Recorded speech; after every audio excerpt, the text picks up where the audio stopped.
नमस्कार दोस्तों, स्वागत है आपका आज के मुख्य समाचार में, जिसमें सबसे पहली और बड़ी खबर में आपको बताएंगे कि मुजफ्फरनगर में जयंत के साथ अखिलेश ने दिखाई ताकत, बोले 15 दिन में गन्ने का भुगतान देंगे।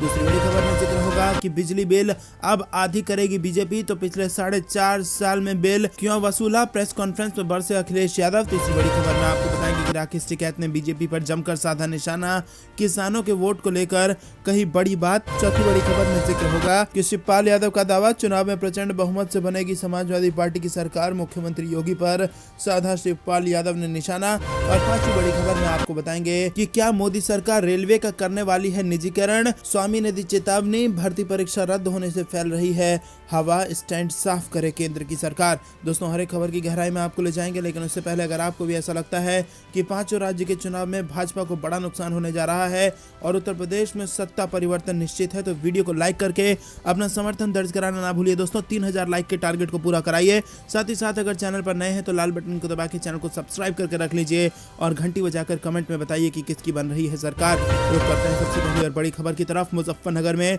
जयंत के साथ अखिलेश ने दिखाई अपनी ताकत, बोले 15 दिन में गन्ने का भुगतान दे देंगे। जी हां दोस्तों, आपको बता दें कि उत्तर प्रदेश में चुनाव को लेकर सभी राजनीतिक पार्टियां पूरा दमखम दिखाने में जुटी हुई हैं।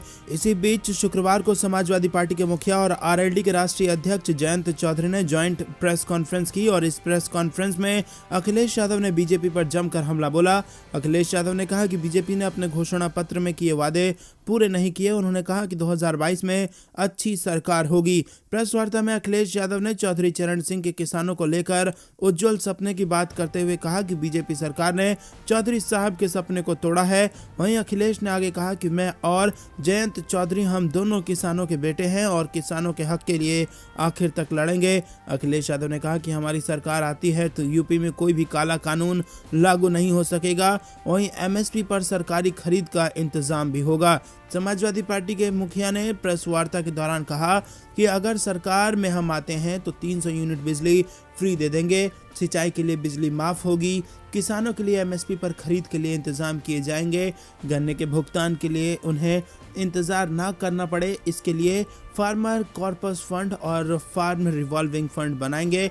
समाजवादी पार्टी सरकार में किसानों को गन्ने के भुगतान के लिए 15 दिन से ज्यादा के इंतजार नहीं करना पड़ेगा। दोस्तों, आपको बता दें कि उत्तर प्रदेश के चुनाव से पहले ये सबसे बड़ा वादा करती दिखी है समाजवादी पार्टी। रुक करते हैं अगली बड़ी खबर की तरफ। बिजली बिल अब आधा करेगी बीजेपी, तो पिछले 4.5 साल से क्यों की वसूली, प्रेस कॉन्फ्रेंस में भाजपा पर बरसे अखिलेश यादव। जी हां दोस्तों, सपा सुप्रीमो अखिलेश यादव ने मुजफ्फरनगर में शुक्रवार को प्रेस कॉन्फ्रेंस की है और इस दौरान तो आम लोगों के लिए 300 यूनिट तक बिजली फ्री दे देंगे और इस पर हमने काफी मंथन किया है। साथ ही भाजपा पर निशाना साधते हुए उन्होंने कहा कि अगर भाजपा के शासनकाल में बिजली के कारखाने बन गए होते तो लोगों को इतनी महंगे बिल नहीं देने पड़ते। अखिलेश यादव ने कहा कि सरकार को जो बिजली मिलती है वो काफी सस्ती है। उन्होंने मुलायम सिंह यादव के कार्यकाल में उत्तराखंड में लगे बिजली प्लांट का जिक्र किया। अखिलेश यादव ने कहा कि आज भी उस प्लांट में बिजली सबसे सस्ती है। साथ ही कहा कि एनटीपीसी से जो बिजली यूपी को जो मिलती है वो बेहद सस्ती है।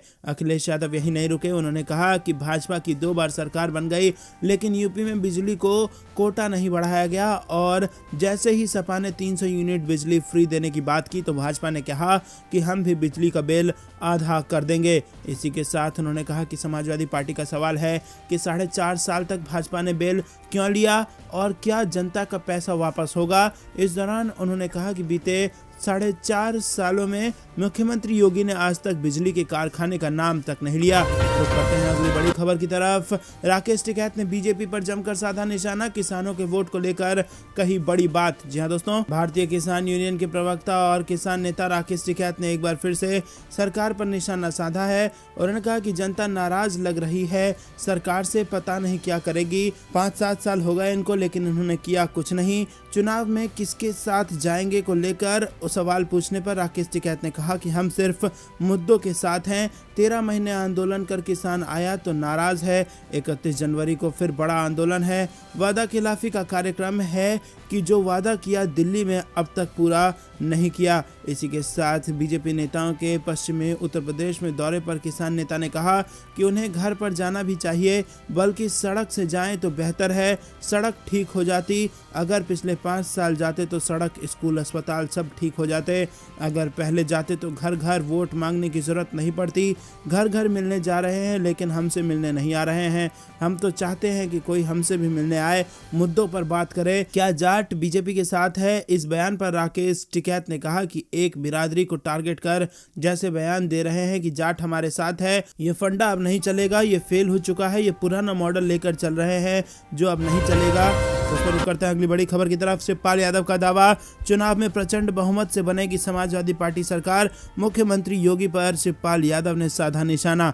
जहां दोस्तों प्रगतिशील समाजवादी पार्टी के राष्ट्रीय अध्यक्ष और सपा से गठबंधन के प्रत्याशी शिवपाल सिंह यादव ने इटावा के जिला मुख्यालय पर नामांकन किया और इसके बाद उन्होंने मुख्यमंत्री योगी आदित्यनाथ पर पलटवार करते हुए कहा कि बीजेपी के लोग झूठ बोलने वाले लोग हैं। शिवपाल यादव ने कहा कि हमें ऐसी उम्मीद नहीं थी, साधु के वेश में इतना झूठ नहीं बोलना चाहिए। समाजवादी पार्टी हमेशा संविधान पर चली है, संविधान की रक्षा की है। शिवपाल सिंह यादव ने नामांकन दाखिल करने के बाद इटावा जिला पंचायत आवास पर मीडिया के सवालों के जवाब में कहा कि प्रदेश में 403 विधानसभा पर सपा प्रसपा के प्रत्याशी चुनाव लड़ रहे हैं, सभी प्रत्याशी हमारे हैं और अखिलेश यादव के नेतृत्व में प्रचंड बहुमत की सरकार भी बनने जा रही है।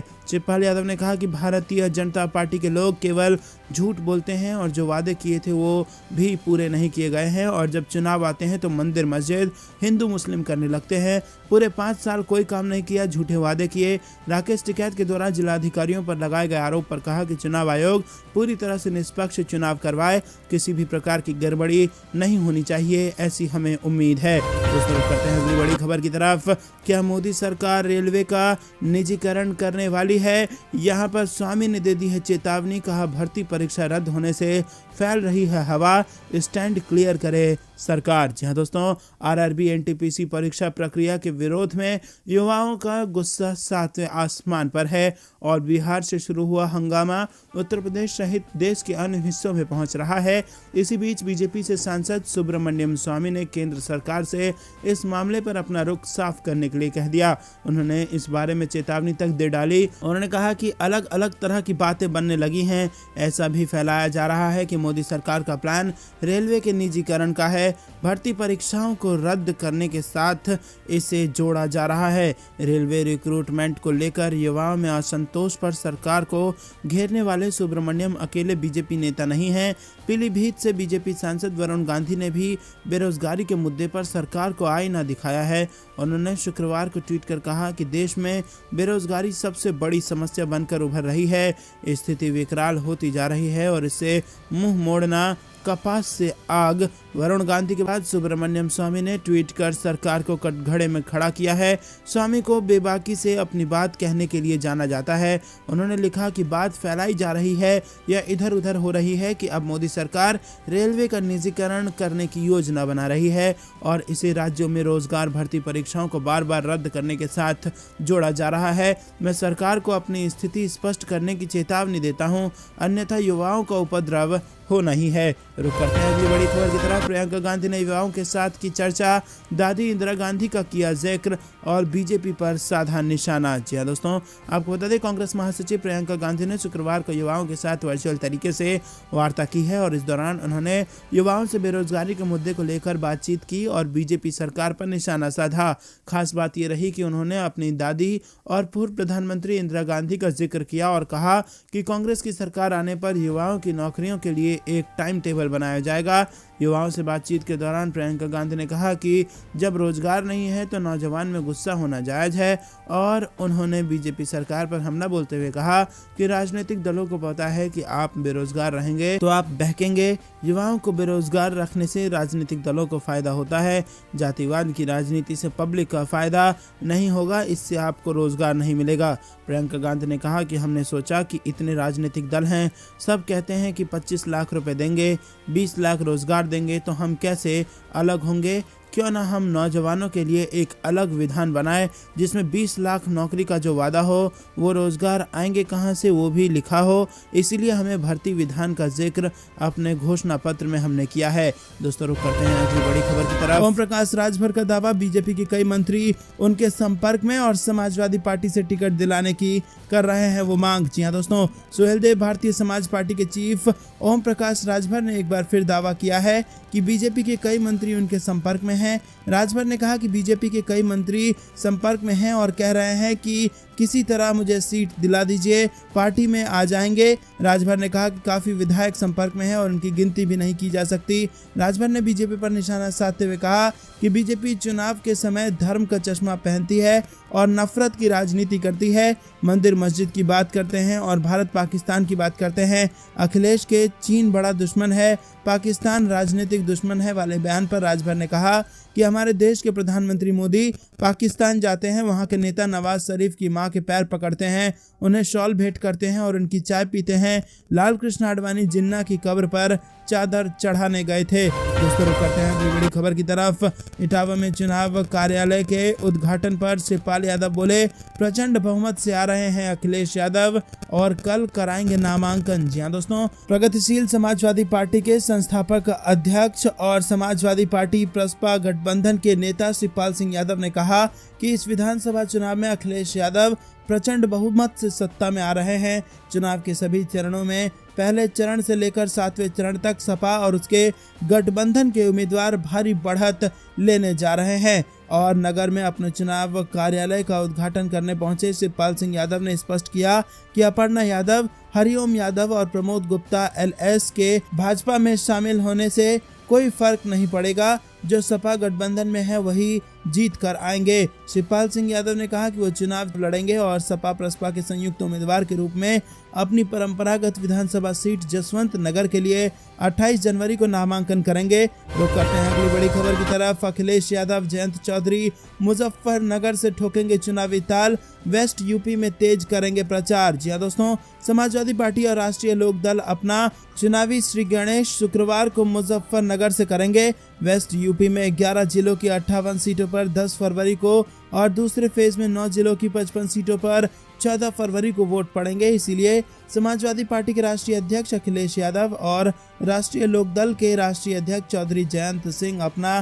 चुनाव प्रचार अभियान संयुक्त रूप से छेड़ेंगे। दोनों नेताओं ने इसके लिए मुजफ्फरनगर को चुना है। दोनों नेता 1 बजे संयुक्त प्रेस कॉन्फ्रेंस एक होटल में करेंगे। जिले के गठबंधन के वर्करों के साथ संवाद भी प्रस्तावित है। हालांकि अखिलेश यादव प्रेस वार्ता के बाद चले जाएंगे। रुक करते हैं अगली बड़ी खबर की तरफ। मुजफ्फरनगर में भाजपा पर बरसे चौधरी जयंत सिंह, कहा मैं कोई चवन्नी नहीं हूं जो पलट जाऊंगा। जी हाँ दोस्तों, आपको बता दें कि उत्तर प्रदेश के मुजफ्फरनगर में समाजवादी पार्टी के राष्ट्रीय अध्यक्ष अखिलेश यादव और RLD अध्यक्ष चौधरी जयंत सिंह शुक्रवार यानी 28 जनवरी को दोपहर के समय संयुक्त प्रेस वार्ता करेंगे। और इससे पहले चौधरी जयंत सिंह ने खतौली पहुंचकर जनसंवाद किया।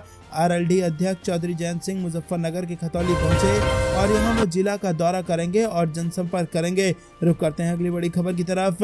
बीजेपी सांसद संजय सेठ समेत 27 बड़े नेताओं पर लटकी गिरफ्तारी की तलवार, अदालत ने याचिका खारिज की। जी हाँ दोस्तों, आपको बता दें कि रांची से सांसद संजय सेठ, आशा लकड़ा समेत भाजपा के कई बड़े नेताओं की गिरफ्तारी हो सकती है। आरोप है कि इन्होंने विधानसभा मार्च के दौरान प्रशासनिक कार्यों में बाधा पहुंचाया था और हवलदार से हथियार छीनने के प्रयास किए थे और इस पर अंचल अधिकारी अमित भगत ने धुरवा थाने में प्राथमिकी दर्ज कराई थी। बाद में 17 दिसंबर को संजय सेठ समेत तमाम बड़े नेताओं ने निचली अदालत में जमानत याचिका दायर की थी, जिसे निचली अदालत ने खारिज कर दिया।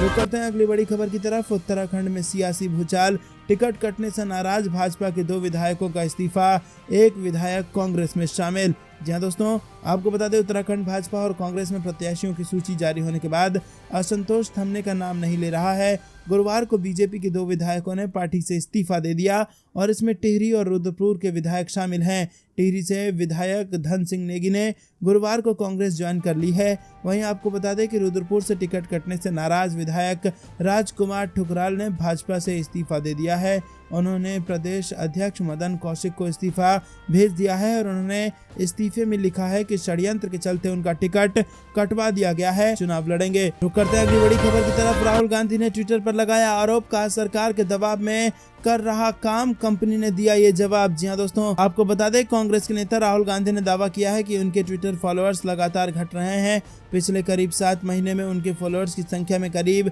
4 लाख का इजाफा हुआ था, लेकिन अगस्त 2021 के बाद से उनके फॉलोअर्स की संख्या लगातार घट रही है। रिपोर्ट के मुताबिक इस संबंध में राहुल गांधी ने ट्विटर को एक पत्र भी लिखा है और इसमें उन्होंने कहा है कि ट्विटर मोदी सरकार के दबाव में काम कर रहा है। राहुल गांधी ने 27 दिसंबर 2021 को ट्विटर को एक पत्र लिखा है जिसमें उन्होंने ट्विटर अकाउंट का डाटा भी शेयर किया है, जिसमें प्रधानमंत्री नरेंद्र मोदी, गृह मंत्री अमित शाह और कांग्रेस नेता शशि थरूर के साथ तुलना की गई है और अब ट्विटर ने इस पत्र का जवाब दिया है। ट्विटर ने राहुल गांधी के पत्र के जवाब में कहा कि हम भी चाहते हैं कि फॉलोअर्स की संख्या अकाउंट के साथ दिखे, लेकिन हम ये भी मानते हैं कि फॉलोअर्स वास्तविक हों। ट्विटर के पास हेरफेर और स्पैम के लिए कोई जगह नहीं है और इस मशीन लर्निंग टूल के जरिए हर सप्ताह बड़े पैमाने पर बॉट फॉलोअर्स और स्पैम की छटनी हम करते हैं। ऐसे में फॉलोअर्स की संख्या में कमी हो सकती है। तो करते हैं अगली बड़ी खबर की तरफ। आपको बता दें बीजेपी विधायक नितेश राणे को सुप्रीम कोर्ट से झटका, 10 दिन में करना पड़ जाएगा सरेंडर। जी हां दोस्तों, बीजेपी विधायक नितेश राणे को सुप्रीम कोर्ट से 10 दिन की अंतरिम राहत मिली है। हालांकि कोर्ट ने उन्हें जमानत नहीं दी है, बल्कि कुछ समय के लिए उनकी गिरफ्तारी पर रोक लगाई है। गुरुवार को सुप्रीम कोर्ट ने नितेश राणे को 10 दिन की गिरफ्तारी से छूट दी है। माननीय कोर्ट ने अपने आदेश में नितेश राणे को ट्रायल कोर्ट में सरेंडर करने के लिए कहा और इस मामले में रेगुलर बेल लगाने के लिए कहा। बता दें कि नितेश ने हाई कोर्ट में अग्रिम जमानत की याचिका लगाई हुई थी। दरअसल दोस्तों, बता दें कि नितेश राणे पर पिछले महीने हत्या के प्रयास का मामला दर्ज किया गया था। हालांकि नितेश राणे ने कोर्ट से ये कहते हुए जमानत मांगी थी कि उन पर लगे हुए आरोप राजनीतिक करते हैं। अगली बड़ी खबर की तरफ। आरआरबी एनटीपीसी छात्रों का कल बिहार बंद का आह्वान, महागठबंधन ने दिया इसको समर्थन। जी हां दोस्तों, आरआरबी एनटीपीसी परीक्षा में धांधली को लेकर छात्रों का गुस्सा थमता नहीं नजर आ रहा है और छात्रों ने शुक्रवार 28 जनवरी को बिहार बंद का आह्वान किया है। छात्रों के बंद को आरजेडी समेत महागठबंधन के सभी दलों ने समर्थन देने का ऐलान कर दिया है। वहीं आपको बता दें दोस्तों कि महागठबंधन की ओर से गुरुवार को संयुक्त रूप से आरजेडी के प्रदेश कार्यालय में प्रेस कॉन्फ्रेंस में बंद को समर्थन देने की घोषणा की गई है। आरजेडी के प्रदेश अध्यक्ष जगदानंद सिंह की अध्यक्षता में महागठबंधन के सभी घटक दल के नेता प्रेस कॉन्फ्रेंस में शामिल हुए और इनमें कांग्रेस, भाकपा, माकपा नेता प्रमुख हैं। रुक करते हैं अगली बड़ी खबर की तरफ। उत्तर भारत में अभी पड़ेगी कड़ाके की ठंड और कई राज्यों में बारिश के हैं आसार। जी हां दोस्तों, उत्तर भारत को फिलहाल ठंड से राहत मिलने के आसार नहीं हैं और मौसम विभाग के अनुसार अगले 3 से 4 दिन तक मध्य प्रदेश, राजस्थान, पंजाब, हरियाणा, चंडीगढ़, छत्तीसगढ़ में शीतलहर चलेगी। मौसम विभाग के अनुसार उत्तर पश्चिम और मध्य भारत में अगले 5 दिनों के दौरान न्यूनतम तापमान में 3 से 5 डिग्री तक की गिरावट आ सकती है। वहीं कुछ राज्यों में 24 घंटे में हल्की बारिश भी हो सकती है। कोल्ड डे के दौरान न्यूनतम तापमान 10 डिग्री से कम होता है और अधिकतम तापमान सामान्य से 4.5 डिग्री सेल्सियस कम होता है। दिल्ली और देश के अन्य हिस्सों में शीतलहर की स्थिति बनी हुई है।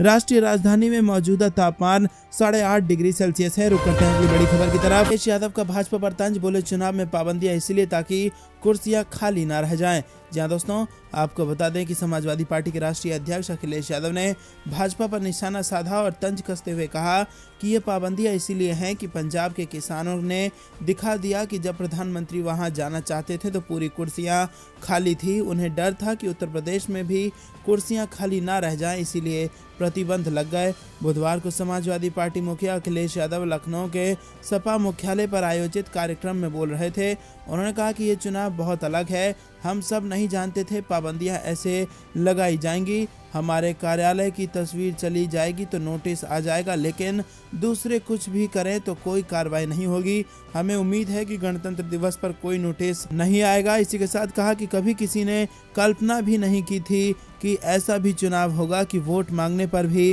पाबंदियां लगा दी जाएंगी। उन्होंने भाजपा पर तंज कसते हुए कहा कि पाबंदियां इसीलिए हैं कि पंजाब के किसानों ने दिखा दिया कि जब प्रधानमंत्री वहां जाना चाहते थे तो कुर्सियां पूरी तरह से खाली थी और उन्हें इस बात का डर था कि कहीं दोबारा कुर्सियां खाली ना रह जाएं और इसीलिए प्रतिबंध लगाए गए हैं। समाजवादी पार्टी के राष्ट्रीय अध्यक्ष अखिलेश यादव ने भाजपा पर निशाना साधते हुए कहा कि इनसे हमें सावधान रहना होगा। इन्होंने गणतंत्र दिवस के मौके पर समाजवादी पार्टी के कार्यकर्ताओं को संविधान व लोकतंत्र बचाने का संकल्प भी दिलवाया। दोस्तों, करते हैं अगली बड़ी खबर की तरफ, जिसमें आपको बता दें कि छात्रों की पिटाई पर समाजवादी पार्टी ने भाजपा को घेरा। अखिलेश यादव बोले कि नौकरी के बदले यूपी सरकार ने युवाओं पर बरसाए डंडे। जी दोस्तों, बेरोजगारी को लेकर प्रयागराज में प्रदर्शन कर रहे छात्रों को पुलिस द्वारा पीटे, हॉस्टल में तोड़फोड़ को लेकर एक बार फिर समाजवादी पार्टी प्रदेश सरकार पर हमलावर हो गई है। गणतंत्र दिवस के दिन भाजपा सरकार पर निशाना साधते हुए अखिलेश यादव ने कहा कि जब भी युवाओं ने नौकरी और अपने अधिकार मांगे तो प्रदेश सरकार ने उन पर डंडों से प्रहार किया। उन्होंने कहा कि यूपी सरकार ने पहले पुलिस से छात्रों को पकड़वाया और फिर उनकी पिटाई करवाई। इतना ही नहीं, पुलिस ने छात्रों के हॉस्टल आकर भी तोड़फोड़ की है। बता दें कि इस बार प्रदेश में कई परीक्षाएं रद्द हो चुकी हैं और कभी कोविड तो कभी पेपर लीक को लेकर प्रदेश सरकार की ओर से परीक्षाओं को रद्द करना पड़ा, जिसके चलते युवाओं में खासा आक्रोश फैल गया है। वहीं आपको बता दें कि प्रयागराज स्टेशन पर हंगामा करने वाले छात्रों की पहचान करके पुलिस कार्रवाई में जुट गई है। मंगलवार देर रात पुलिस ने सोशल मीडिया पर वायरल वीडियो फुटेज से कुछ छात्रों की पहचान की। तो दोस्तों, ये थी दिन भर कुछ बेहतरीन और बड़ी खबरें। तक बने रहने के लिए बहुत बहुत धन्यवाद। देख रहे थे आपका अपना चैनल। जय हिंद, जय भारत।